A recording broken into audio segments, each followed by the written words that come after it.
ഇന്ന് ഉണ്ടാക്കാൻ പോകുന്നത് ഒരു ഇഞ്ചി തൈരാണ്. അതിന് കുറച്ച് തൈര് എടുത്തിട്ടുണ്ട്, പിന്നെ കറിവേപ്പില, പച്ചമുളക്, ഇഞ്ചി, സവാള കൊത്തിയരിഞ്ഞത്. ഇനി നമുക്കത് പാനിലിട്ട് വഴറ്റിയെടുക്കാം. എണ്ണ ഒഴിച്ചിട്ടുണ്ട്, എണ്ണ ചൂടായിട്ടുണ്ട്, കടുക് കത്തിക്കാം.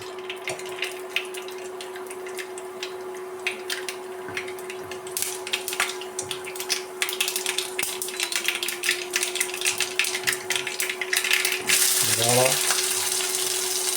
ഇഞ്ചി, കറിവേപ്പില, പച്ചമുളക് എല്ലാം ഇട്ട് നന്നായി വഴറ്റിയെടുക്കാം.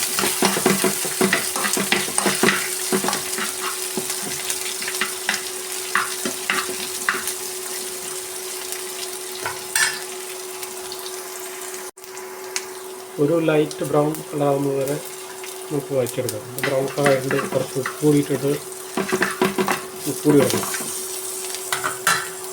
ഇത് തീ ഓഫ് ചെയ്യാം. എല്ലാം ബ്രൗൺ കളറായത് ഇത് മാറ്റി വെച്ചിട്ടുണ്ട്.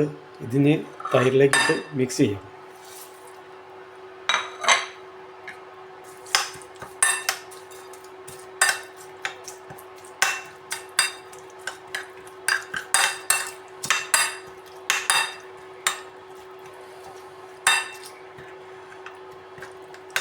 നന്നായി മിക്സ് ചെയ്തു. നല്ല പുളിയുള്ള തൈരാണ്. നല്ല 1-ാം ക്ലാസ് ഇഞ്ചി തൈര് റെഡി. ഇഞ്ചി തൈര് റെഡി ആയിട്ടുണ്ട്. ഇത് വളരെ എളുപ്പത്തിൽ ഉണ്ടാക്കാൻ പറ്റുന്നൊരു ഡിഷാണ്. പിന്നെ വീഡിയോ ഇഷ്ടമായാൽ ലൈക്ക് ചെയ്യണേ, സബ്സ്ക്രൈബ് ചെയ്യണേ.